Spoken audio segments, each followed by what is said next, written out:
Hello दोस्तों, हिंदी कक्षा में आपका स्वागत है। आज हम हिंदी व्याकरण में समास पढ़ेंगे। समास क्या है? सरल शब्दों में समझें तो संक्षेपीकरण या संक्षिप्त करने की विधि समास है। संक्षिप्त करना का अर्थ है छोटा करना। किसी भी वाक्यांश को छोटा करते हैं तो समास बन जाता है। और हम छोटा कैसे करते हैं? हम शब्दों के बीच जो विभक्तियां होती हैं या योजक शब्द होते हैं उनका लोप कर देते हैं। यही प्रक्रिया क्या कहलाती है? संक्षेपीकरण। समास द्वारा नए शब्दों का निर्माण किया जाता है।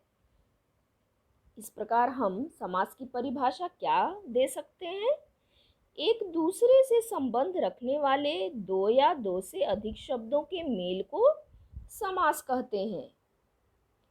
तो जब दो शब्द एक दूसरे से संबंध रखने वाले होते हैं और इन शब्दों के मेल या जुड़ाव को ही हम क्या कहते हैं? समास कहते हैं। उदाहरण है घुड़सवार, देवालय। तो पहला उदाहरण है घुड़सवार। तो घोड़ा और सवार का मेल हो गया है तो क्या बन गया है? घुड़सवार। देवालय, देव और आलय का मेल हो गया है तो क्या बन गया है? देवालय। घोड़े पर सवार, इसका संक्षिप्त रूप क्या होगा? घुड़सवार। देवों का आलय, इसका संक्षिप्त रूप क्या है? देवालय। तो इस उदाहरण में हम देखते हैं कि विभक्तियों का लोप करके हम नए शब्दों का निर्माण करते हैं। समास की कुछ विशेषताएं होती हैं। समास रचना में दो पद होते हैं। पहला पद पूर्व पद कहलाता है और दूसरा पद उत्तर पद कहलाता है। इन दोनों के मेल से ही नया शब्द बनता है जिसे समस्त पद कहते हैं।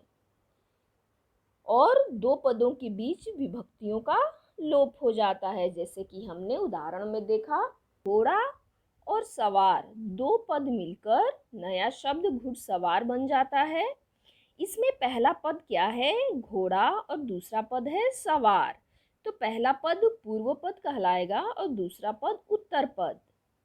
वैसे ही दूसरा उदाहरण देवालय है। देव और आलय मिलके नया शब्द देवालय बनता है। तो पहला पद क्या है? यानी पूर्व पद देव है और उत्तर पद आलय है। तो पूर्व पद क्या है और उत्तर पद क्या है ये आपको अभी समझ में आ गया होगा। और विभक्तियां क्या हैं? जैसे पर, का, ये दोनों विभक्तियां हैं या इसको हम परसर्ग भी कहते हैं। समास विग्रह। समास विग्रह क्या है? जब समास के सभी पदों को अलग किया जाता है तो उसे समास विग्रह कहते हैं। जैसे दिन रात। दिन रात का हम विग्रह करेंगे तो दिन और रात होगा। घुड़सवार, इसका विग्रह करेंगे तो घोड़े पर सवार। माखन चोर, इसका विग्रह माखन को चुराने वाला। हस्तलिखित, हाथ से लिखित। तो इस प्रकार हम समास का विग्रह करते हैं। समास के भेद। समास 6 प्रकार का होता है। तत्पुरुष समास, कर्मधारय समास, बहुव्रीहि समास, अव्ययी भाव समास, द्वंद्व समास और द्विगु समास। सबसे पहले हम देखते हैं तत्पुरुष समास क्या होता है। जिस समास में दूसरा पद प्रधान होता है, दूसरा पद यानी उत्तर पद, जो बाद वाला पद होता है वो प्रधान होता है और समस्त पद बनाते समय पर सर्गों का लोप कर दिया जाता है, यानी जो विभक्तियां होती हैं इनका लोप कर दिया जाता है। इसे तत्पुरुष समास कहते हैं। जैसे माखन को चुराने वाला। यहाँ पे जब हम समास बनाएंगे तो क्या होगा? माखन चोर। तो को विभक्ति का लोप हो गया है। वैसे ही वन को गमन, यहाँ पे को का लोप कर देंगे तो जो समास बनेगा वन गमन। देश के लिए भक्ति, तो इसमें के लिए विभक्ति का लोप कर देंगे तो देशभक्ति बन जाएगा समासिक पद। राज्य का नेता, इसमें का लोप कर देंगे तो राजनेता। तो इस प्रकार हम विभक्तियों का लोप कर देते हैं तो तत्पुरुष समास का निर्माण होता है। तत्पुरुष समास के भेद। विभक्तियां परसर्गों के आधार पर तत्पुरुष समास के निम्न भेद हैं। कर्म तत्पुरुष, करण तत्पुरुष, संप्रदान तत्पुरुष, आपादान तत्पुरुष, संबंध तत्पुरुष, अधिकरण तत्पुरुष। ये सभी कारक हैं और कारक में जो विभक्तियां प्रयोग की जाती हैं इन्हीं विभक्तियों का इसमें लोप हो जाता है। जैसे कर्म तत्पुरुष, इसमें को विभक्ति होती है।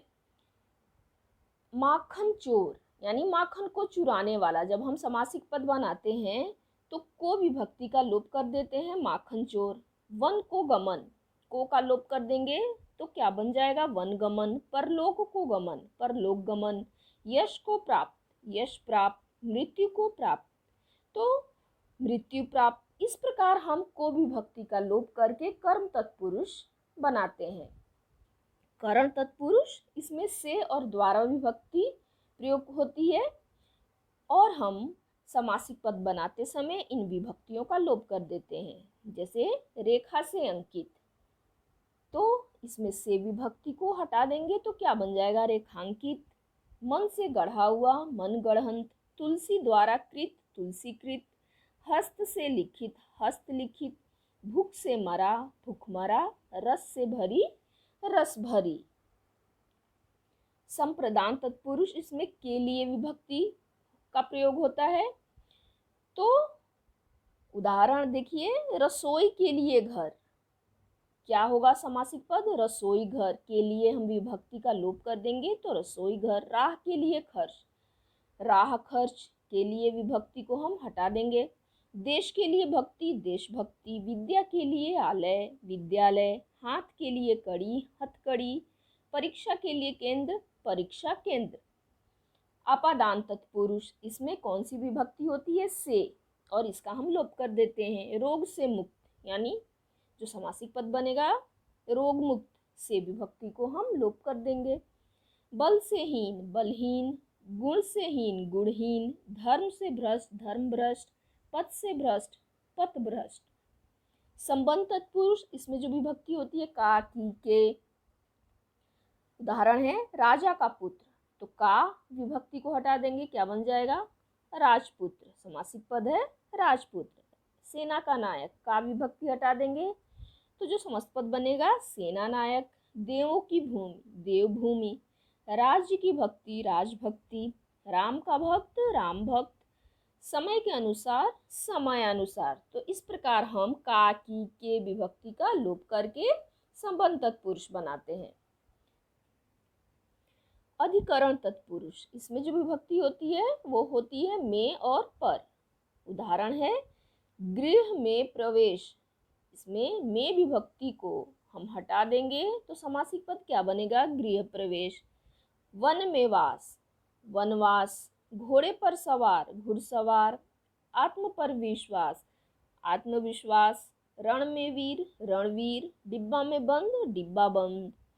तो इस प्रकार हम में और पर विभक्ति का लोप करके अधिकरण तत्पुरुष समास बनाते हैं।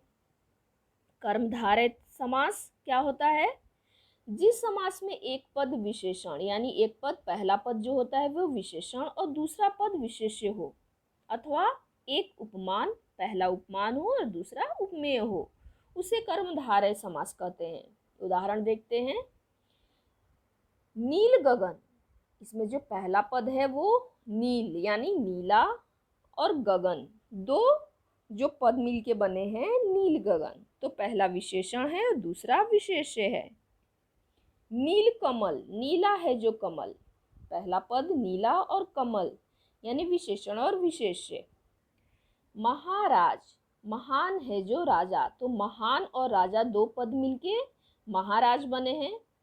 तो महाराज में भी आप देखते हैं पहला पद क्या है, विशेषण है और दूसरा विशेष्य है। पीतांबर, पीत है जो अंबर, पहला पद पीत, दूसरा पद अंबर।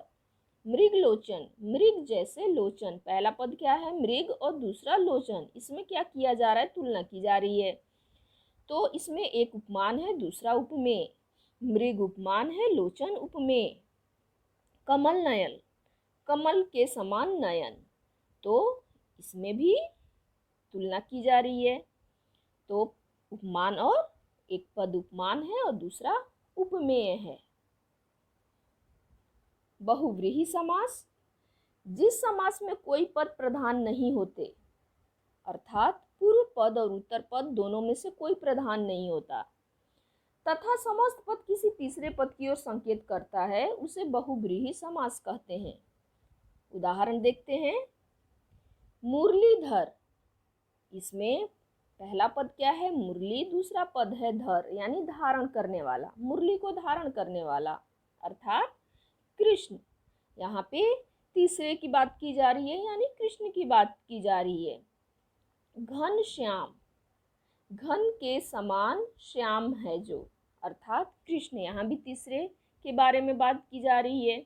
नीलकंठ, नीला है कंठ जिसका, तो कौन है? शिव जी, यहाँ पे शिव जी के बारे में बताया जा रहा है। कमल नयन, कमल के समान नेत्र हैं जिसके, अर्थात विष्णु। दशानन, 10 आनन है जिसके, अर्थात रावण। तो यहाँ पे दो पद मिलकर किसी तीसरे पद के बारे में बता रहे हैं। जैसे मुरलीधर कृष्ण के बारे में, घनश्याम कृष्ण के बारे में है, नीलकंठ शिव जी के बारे में है, कमल नयन विष्णु के बारे में है और दशानन रावण के बारे में है। अव्ययी भाव समास क्या होता है? जिस समास में पहला पद अव्यय या उपसर्ग होता है उसे अव्ययी भाव समास कहते हैं और पूर्व पद अव्यय होने के कारण समस्त पद भी अव्यय बन जाता है।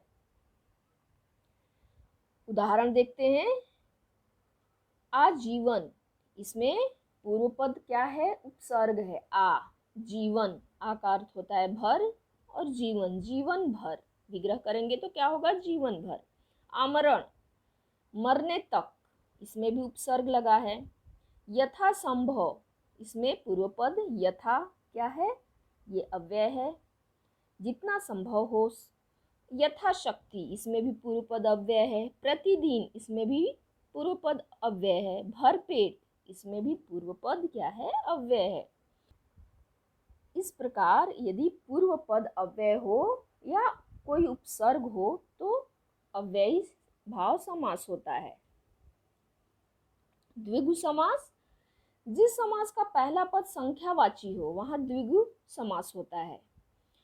जैसे पंचभुज, यानी 5 भुजाओं का समूह, तो पहला पद क्या है? पंच, ये संख्या है। नवरत्न, नवरत्नों का समूह, इसमें भी पहला पद क्या है? संख्या है। तिरंगा, 3 रंगों का समूह। त्रिलोक, 3 लोकों का समूह। चौराहा, 4 राहों का समूह। अष्टधातु, 8 धातुओं का समूह। तो ये जहाँ भी यदि पहला पद जो है वो संख्या हो या संख्यावाचक हो, द्विगु समास होता है। द्वंद्व समास, जिस समास में दोनों पद प्रधान होते हैं तथा विग्रह करने पर दोनों के बीच और, तथा, अथवा जैसे योजक का प्रयोग होता है उसे द्वंद्व समास कहते हैं। जैसे सुख दुख, इसका विग्रह होगा सुख और दुख। आना जाना, आना और जाना। देश विदेश, देश और विदेश। पाप पुण्य, पाप और पुण्य। गंगा यमुना, गंगा और यमुना। यहाँ पे दोनों पद या तो एक दूसरे के विलोम होते हैं या पूरक होते हैं। माता पिता, तो ये लिंग के आधार पर एक दूसरे के विलोम हैं। तो इस तरह द्वंद्व समास का निर्माण किया जाता है। तो इस वीडियो में हमने समास और उसके भेद पढ़े। इसके साथ ही यह वीडियो समाप्त होता है। धन्यवाद।